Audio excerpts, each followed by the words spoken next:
30 ways to win friends and influence people. This is a compact version of Dale Carnegie's book, How to Win Friends and Influence People. It is an action book. You need to apply its knowledge constantly. And in Dale Carnegie's words, the principles taught in this book will work only when they come from the heart. I am not advocating or recommending a bag of tricks. Number 1, praise more than you criticize. Sharp criticisms and rebukes are almost always useless. They often arouse resentment, which is bitterness. Note well, everyone longs to be important. Number 2, give honest appreciation. The best way to arouse enthusiasm among people is through appreciation and encouragement, both privately and publicly. Begin to think of the other person's good points. P.S. The difference between appreciation and flattery is that the latter is insincere. Be afraid of the friends who flatter you. Number 3, focus more on people's wants. If you're a salesperson, show potential customers how your product or service will solve their problems. If you want someone to do something, provide a reason. The rare individual who unselfishly tries to serve others has little competition. Number 4, be genuinely interested in other people. Know people's names and greet them often by those names. Do things that require time, energy, unselfishness, and thoughtfulness for them, like knowing birthdays and answering the phone with enthusiasm, that is, lively interest. Number 5, smile often, and yes, without pretense. Even on the phone, smile. It will reflect in your voice. If you don't feel like smiling, force yourself. And if you're alone, make yourself whistle, or hum a tune, or sing. Action and feeling go together. There's one sure way to find happiness, and that is by controlling your thoughts. And in the Chinese proverb, a man without a smiling face must not open a shop. Number 6, make efforts to pronounce names of people, even the hardest to say names. P.S. The first time you hear a name and you didn't hear it distinctly or clearly, say, "So sorry, I didn't get the name clearly," and ask how it's spelled if it is an unusual name. Number 7, listen with intent. Try not to interrupt people when they talk, even children. Many persons call a doctor when all they want is an audience. While listening attentively, ask questions that the interlocutor, which is the conversational partner, will enjoy answering. Number 8, get to know about the other person's interests. Read about it and talk in those terms with the person. Ralph Waldo Emerson once said, "Every man I meet is my superior in some way, in that I learn of him." And Disraeli once said, "Talk to people about themselves, and they will listen for hours." Number 9, you probably would treat yourself well all the time. Treat others like that. Use the 5 magic words often. Please, excuse me, sorry, thank you, and pardon me. They show respect.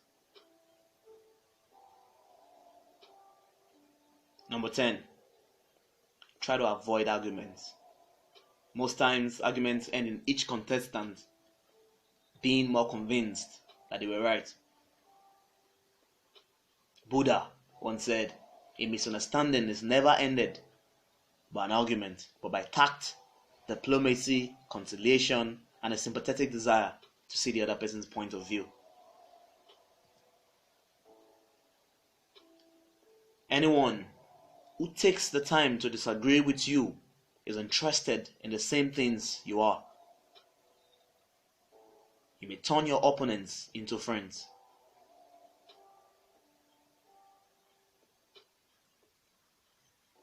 After listening to your opponent, dwell first on the points and areas on which you agree. Number 11. Show respect for everyone's opinion. As humans, we like to continue to believe that we have come to accept, or what we have come to accept as true, and go on the defensive when told otherwise. We like to continue to believe what we have come to accept as true and go on the defensive when told otherwise. If a person makes a wrong statement, it is better to respond with such phrase as, I may be wrong, I frequently am. Let's examine the facts. Lord Chesterfield once said, "Be wiser than other people if you can, but do not tell them so." Number 12.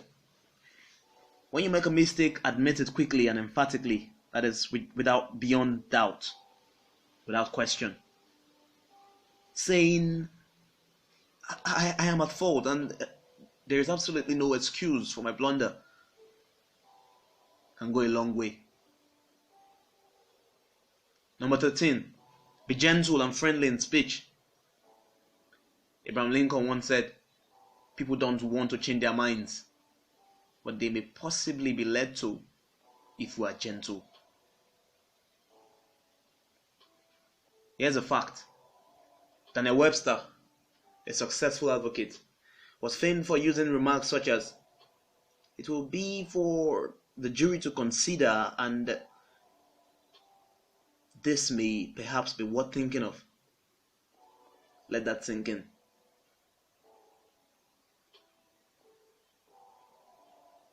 Number 14. Try to get people to say yes from the start. The Socratic method, named after the great philosopher Socrates, is based upon asking questions in which an opponent would have to agree until the opponent embraces a conclusion he or she would have bitterly denied a few minutes previously. Number 15. Let the other person do more of the talking. If you want friends, let your friends excel or surpass you.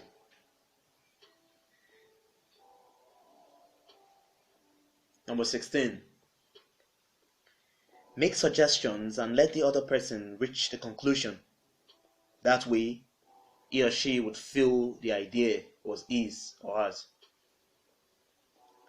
Lao Tse, the Chinese sage, once said, the reason why rivers and seas receive the homage of 100 mountain streams is that they keep below them. So the sage, wishing to be above men, putteth himself below them. Number 17. See things from the other person's point of view. Before you act, take time to ask yourself what could have made someone do something. Number 18. Show sympathy. A phrase such as, if I were you, I would undoubtedly feel just as you do, can do wonders in stopping arguments and creating goodwill. Sympathy is what human species universally crave. Number 19. Appeal to people's sense of fairness.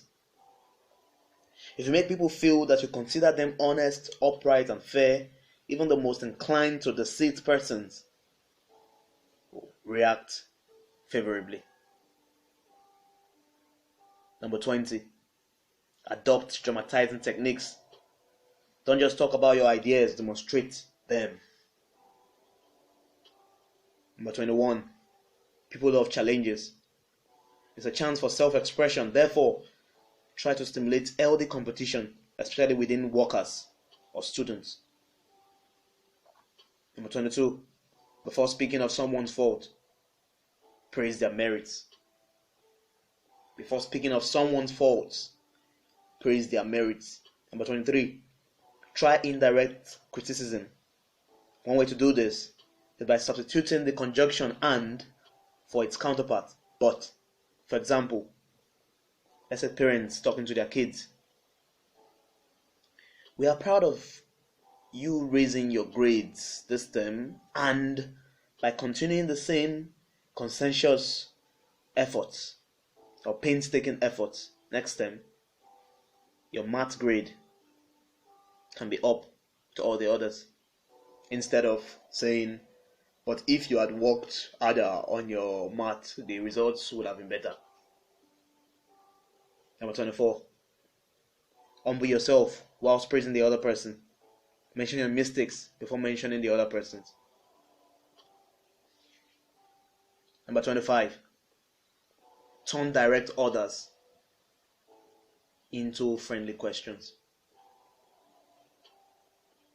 Say, do you think this or that would work? Rather than do this or do that, or don't do this, don't do that. Number 26. Let the other person save face, that is, preserve dignity. Hurting a man in his dignity or self-regard is a crime. For example, rather than firing someone outright, you can say, You've got the stuff, you're going a long way wherever you're working. This firm believes in you and is rooting for you. Number 27. Commend even the slightest improvement you see on someone. Commend even the slightest improvement you see on someone. Number 28. Give the other person a fine reputation to live up to. William Shakespeare once said, assume a virtue if you have it not. If you tell a notorious for evil-doing person that you see him or her as a natural leader whilst complimenting his or her good qualities, he or she will likely change. Number 29. Make it seem like the fault is easy to correct. Let people know they are getting the hang of something, but that they won't have trouble learning a few new steps.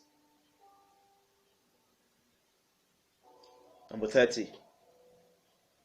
Use the make a person happy to do things you want them to do approach. When you make a request, put it in a form that will convey to the other person the idea that it will benefit. For example, we have a job that should be completed right away. If it is done now, we won't be faced with it later, and you will have done your part to provide a good company image. Again, Dale Carnegie says the principles taught in this book will only work when they come from the heart. I am not advocating or recommending a bag of tricks. Do well to purchase or download the actual book for more insights and for other amazing works like this and much, much more. Visit www.thecompactbook.com. Again, www.thecompactbook.com. Remember, until next time, only get better.